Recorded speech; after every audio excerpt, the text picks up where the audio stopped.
तुमच्या गृहस्वप्नांच्या पूर्ततेसाठी वास्तू खरेदी, कर्ज सुविधा, बिल्डिंग मटेरियलसाठी क्रीडा दालन वास्तु प्रदर्शन 9 ते 12 फेब्रुवारीला सकाळी 10 ते रात्री 10 महासैनिक दरबार लॉन्स कोल्हापूर। 26 जानेवारी 2024 रोजी झालेल्या गावसभेतील ठरावानुसार विश्वरत्न डॉक्टर बाबासाहेब आंबेडकर यांच्या माणगाव येथील राष्ट्रीय स्मारकाचा प्रश्न मार्गी लावावा, तसेच पूर्ण झालेले लंडन हाऊस व होलोग्राफी शो यांचा लोकार्पण सोहळा 15 दिवसाच्या आत घ्यावा असे निवेदन प्रशासनाला दिलं होतं।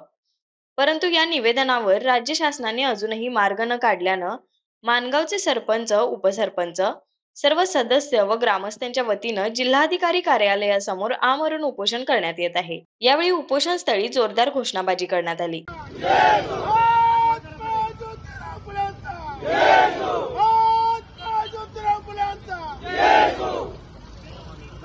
यावेळी बोलताना सरपंच राजू मगदूम म्हणाले, 21 मार्च 1920 साली डॉक्टर बाबासाहेब आंबेडकरांची जी माणगावमध्ये पहिली परिषद झाली होती, त्या परिषदेला एक ऐतिहासिक वारसा आहे आणि माणगाव हे ऐतिहासिक गाव आहे। त्या गावामध्ये गेल्या 15 वर्षापूर्वी राष्ट्रीय स्मारकाची घोषणा झाली होती आणि राष्ट्रीय स्मारकाचा आराखडा राज्य शासनाकडे सादर करण्यात आला होता। त्या आराखड्यापैकी 2.25 कोटी रुपये खर्च करून त्यामध्ये लंडन हाऊस आणि हॉलोग्राफिक शो ह्या दोनच गोष्टी त्या ठिकाणी पूर्ण झालेल्या आहेत आणि त्या पूर्ण होऊन गेली 4 वर्ष झाले, पण त्याचा अजून लोकार्पण सोहळाही झालेला नाही। तो लोकार्पण सोहळा ताबडतोब व्हावा व उर्वरित स्मारकाचा जो आराखडा आहे तो जसाचा तसा राज्य शासनाने मंजूर करावा।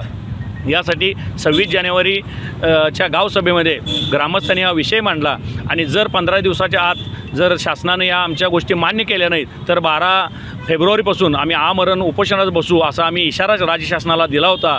त्या अनुषंगाने आज माणगाव ग्रामपंचायतीचे सरपंच, उपसरपंच, सर्व ग्रामपंचायत सदस्य व स्मारक कमिटीचे सदस्य व ग्रामस्थ हे आज 11 वाजल्यापासून या ठिकाणी जिल्हाधिकारी कार्यालयासमोर आमरण उपोषणास आमची सुरुवात झाली आहे। राज्य शासनाने तात्काळ या ठिकाणी तो निधी मंजूर करावा आणि लोकार्पण सोहळा ताबडतोब घ्यावा, अन्यथा ह्याचं आंदोलनाचं जे स्वरूप आहे हे वेगवेगळ्या पद्धतीने टप्प्याटप्प्याने वाढवण्यात येईल। या ठिकाणी आम्ही सर्व आमरण उपोषणास बसू व जोपर्यंत निर्णय होणार नाही तोपर्यंत या ठिकाणी आमरण उपोषण सुरू राहील। नंतर याची व्याप्ती वाढवून ती मग गाव बंद आंदोलन, प्रत्येक गावात हे आंदोलन सुरू होईल, मग तालुक्याचे लेवल येईल, मग जिल्ह्याचे लेवल येईल आणि ताबडतोब यावरती राज्य शासनानं हा मार्ग काढावा, अन्यथा ह्या ग्रामस्थांचा रोष संपूर्ण तालुका, संपूर्ण जिल्हा आणि राज्यभर पसरायला वेळ लागणार नाही, एवढंच मला या निमित्ताने सांगायचं आहे। मागण्या मान्य न झाल्यास याहीपेक्षा तीव्र आंदोलन करण्याचा इशारा यावेळी देण्यात आलाय।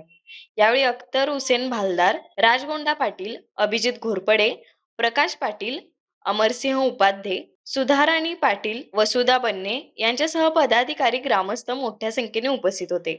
न्यूज मराठी 24 साठी कॅमेरामन प्रेम चौगले सह असित बनगे, कोल्हापूर।